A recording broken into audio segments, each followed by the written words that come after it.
안녕하세요. 뉴스반장입니다. 조국의 등판으로 한동훈의 입과 귀, 그리고 눈이 더 이상 이재명 민주당 대표를 향하지 못하고 있습니다. 마치 자신의 대선 경쟁자인 양 매일같이 이 대표를 어거지 비판하며 조롱을 일삼던 그가 요즘 정신이 없는데요. 진짜 그가 상대해야 할 대상이 등장한 겁니다. 그 상대는 자신이 검찰 구태타 당시 멸문지화를 시킨 당사자인 조국 전 법무부 장관이었는데요. 상황이 완전히 뒤바뀌어버린 거죠.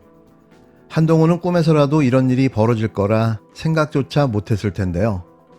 뭐 하나 빠지는 게 없는 조국의 등장이 그의 간담을 서늘케 하고 있습니다. 이러니 이재명 스토커 짓을 할래야 할 수가 없게 되어버렸는데요. 한동훈 특검법을 1호 법안으로 공약하며 매일같이 그간의 악행과 폐악질을 집요하게 물고 늘어지며 공격하는 조국혁신당 대표를 상대하기도 버거워 보이는 겁니다.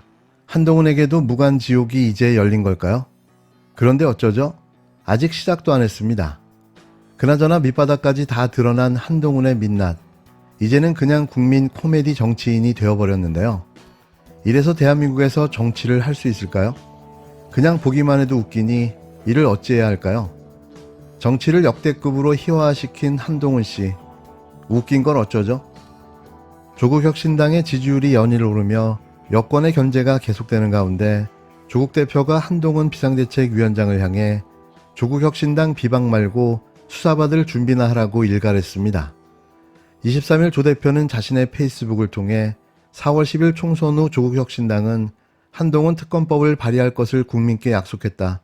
국회 본회의 통과 시 국힘당 일부 동조가 예상된다며 본회의 통과 후 윤석열 대통령도 거부권을 행사하지 않을 것으로 예상한다고 적었는데요.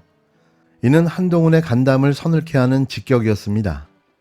그러면서 한동훈 비대위원장은 조국혁신당 비방에 헛심을 쓰지 말고 수사받을 준비나 하길 바란다고 덧붙였는데요. 조 대표의 이 같은 글은 최근 한 비대위원장이 연일 조국혁신당을 견제하는 발언을 이어가고 있는 데에 대한 한 위원장을 향한 맞대응으로 보여집니다. 앞서 지난 22일 한 위원장은 보령서천 장동혁 후보 선거 사무소 개소식을 찾아 지지자들 앞에서 조국, 위원정당 통진 후예들이 정상적인 정당 체제에서 주류가 될 수 없고 정치를 장악할 수 없는 극단주의자들이라고 말했는데요. 여러분은 종북 통진당 후예들만 극단주의라고 생각하실지 모르지만 조국당이야말로 역시 마찬가지의 극단주의입니다. 왜냐하면 자기가 죄를 저지르고 그리고 그것이 단순 의혹이 아니라 사법 시스템에 의해서 유죄 판결을 받고서도 정치의 목적을 사법 시스템에 복수하는 것이라고 대놓고 천명하고 있는 세력이기 때문입니다. 이어 같은 날 충남 당진시장을 찾아 조국과 황운하 같은 사법 시스템에 복수하겠다고 공공연히 나서는 그런 극단주의자들이 오로지 감옥에 안 가려고 몸부림치는 더불어민주당의 제1리더 이재명과 손잡고 주류 정치를 장악하려 하고 있다며 이런 극단주의자들이 장악한 세상에 어떤 미래가 있겠냐고 거듭 조 대표를 비방했는데요. 한 위원장의 이 같은 발언은 최근 조국혁신당의 지지율이 고공 상승하고 있기 때문입니다. 지난 3일 창당한 조국혁신당은 창당한 지 한 달도 되지 않아 연일 화제 속의 영입인재식을 벌이고 있고 윤석열 정부를 조기 종식하겠다는 선명한 메시지를 통해 야권 성향의 시민들에게 높은 지지를 받아 지지율이 고공 상승하며 정치권의 주목을 끌고 있는데요.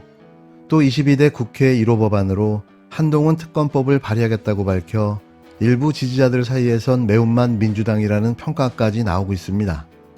국민 여러분, 검찰 독재 조기 종식과 사법 정의 실현을 위해 조국혁신당은 22대 국회 첫 번째 행동으로 한동훈 특검법을 발의하겠습니다.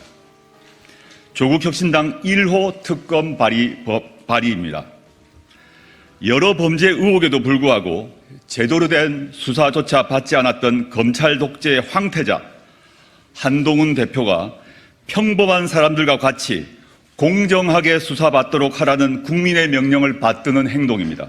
이 같은 인기를 반영이라도 하듯 최근 여론조사에서 조국혁신당의 비례대표 투표를 하겠다는 응답률이 22%로 집계돼 더불어민주당, 국힘당 두 거대 정당을 긴장시키고 있는데요. 사실 가장 긴장하고 있는 건 국힘당과 제3정당을 표방한 찌끄러기 정당들일 겁니다.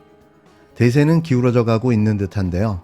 희망사항이 있다면 민주당 180석, 조국혁신당 15석을 합해 195석쯤 됐으면 합니다. 저는 현실 가능한 숫자라고 생각되는데요. 꼭 이렇게 되길 간절하게 빌어봅니다. 끝으로 더불어민주당이 이영선 세종시가 후보에 대해 23일 공천을 취소하고 당에서 제명했습니다. 부동산 갭투기 등 의혹에도 재산연왕을 허위로 제시한 사실이 뒤늦게 밝혀졌는데요. 대체 이게 뭐하는 짓일까요? 이래도 되는 겁니까? 부패비리자가 공천을 받고 출마를 했지만 뒤늦게 부정사실이 알려져 공천이 취소된 건데요. 이로써 의석이 한 개 날아가게 생겼습니다. 더욱더 황당한 일은 민주당 후보가 빠지게 되면서 민주당을 탈당한 새로운 미래 김종민 후보가 이 지역에서 당선될 가능성이 커졌는데요. 왕수박 김종민을 22대 국회에서도 다시 보게 될지도 모릅니다. 이영선 후보는 이 모든 책임을 져야 할 텐데요. 그러고 보면 이번 민주당 시스템 공천이 놀라울 따름입니다. 의석 한 개를 잃더라도 원칙을 지키겠다는 의지가 대단한데요. 이게 제대로 된 공천, 개혁 공천이라는 방증일 겁니다. 하지만 한석도 아쉬운 상황에 이게 대체 뭔가 싶은데요. 이런 모습을 국민이 보셨다면 더욱더 신뢰받는 정당으로 인정받게 되겠죠. 그래서 이번 총선의 완승을 더 기대해 봅니다. 네, 먼저 이 자리를 빌어서 선택권을 사실상 박탈당한 세종 갑지역 우리 유권자 여러분께 유감의 뜻을 표합니다. 이영선 후보는 당과 국민에게 용서하지 못할 죄를 지었습니다. 물론 전체적으로는 우리 당이 검증을 제대로 못한 것도 있습니다만 현 제도상의 한계 때문에 검증을 할 수가 없습니다. 당사자가 나는 재산이 이것밖에 없다 이렇게 신고하면 당으로서는 추가의 재산이 있는지 확인할 방법이 없어요. 그래서 이번 경험을 계기로 법 개정을 통해서 당사자들의 재산 상태는 검증이 가능하도록 제도 개선을 해야 된다는 생각을 가지고 있습니다. 지금으로서는 아파트 얼마나 가지고 있다더라?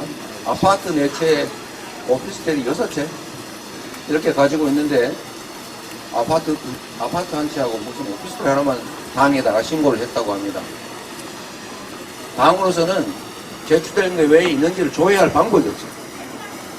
이 점을 이영선 후보가 악용한 것 같습니다. 일단 공천 받으면 등록하고 난 다음에 당이 어떡하겠냐 라는 계산을 하지 않았을까 생각을 하고 매우 유감스럽게 생각합니다.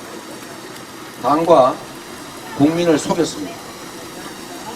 그 알량한 법지식으로 제도를 악용하고 당과 국민을 기만한 행위에 대해서 엄정하게 책임을 물어야 될 것입니다. 그 책임을 묻는 첫 번째가 당이 최종적으로는 책임져야 될 부분이기 때문에 또 그 후보의 행위조차도 당의 행위의 일부이기 때문에 당으로서는 매우 유감스럽게 생각하고 책임을 진다는 차원에서 공천을 취소하고 제명했습니다. 지금 당의 비상징계 권한이 당대표에게 위임되어 있고 공천에 관한 모든 권한도 공천 취소에 관한 권한도 당무위 권한까지 제가 위임받아 있기 때문에 어제 그 보고를 받는 즉시 윤리감찰을 지시하고 본인과 직접 통화해서 사실관계를 확인한 후에 최대한 빠른 시간 내에 제명과 비상징계 조치를 했다는 말씀을 드립니다. 물론 이 조치 때문에 절대 우세 지역에 가까운 우세 지역인 세종갑 국회의원 의석을 한석 사실상 상대 정당에게 주다시피 사실상 무공천 상태가 돼서 한석을 그냥 잃어버리는 그런 상황이 됩니다. 국회의원 선거에서 한석이 얼마나 중요한지는 우리 국민들께서도 우리 당원과 우리 지지자 여러분께서도 잘 아실 겁니다. 바로 그 이전 국회의원 선거 때 한 명 차이로 국회의장이 결정났습니다. 이번 선거도 저는 우리 민주당 입장에서는 야권 입장에서는 매우 어려운 선거라고 생각하고 있습니다.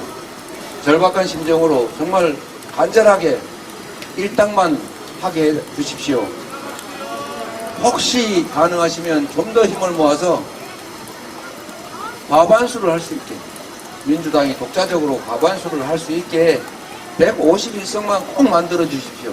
이렇게 말씀드리고 있는 도중에 안정적으로 이길 수 있는 지역에 공천을 취소한 것은 참으로 위험하고도 참으로 안타까운 일입니다.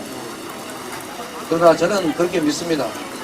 우리 더불어민주당은 갭투기로 국민들에게 모범이 되어야 될 국회의원이 갭투기로 국민들에게 정말 절망감을 준다든지, 또 심지어 그 사실을 공당에 공천 신청을 하면서 당과 국민에게 속인다든지, 이렇게 하는 사람들은 우리가 의석을 잃는 한이 있더라도 국회로 들어오게 해서는 안 된다라고 생각합니다. 그래서 정말로 팔을 하나 떼내는 심정으로 고통스럽고 안타깝지만 무공천하는, 공천을 철회하는, 그리고 제명하는 조치를 취했다는 점을 말씀드립니다. 그러니 국민 여러분께서 이 점도 투기를 일삼는 후보들을 마구 공천하는 국민의힘과 우리의 이 충정을 비교해 주시기를 부탁드립니다. 그 점도 심판의 판단에 참고해 주시기를 부탁드리고, 우리 지지자 여러분께서는 우리 당이 완벽하게 점검하지 못해서 우세 지역 한 곳을 포기해 버렸는데, 그만큼을 여러분들이, 국민들께서 그 충정을 이해하고 메워주실 것으로 믿고 기대합니다.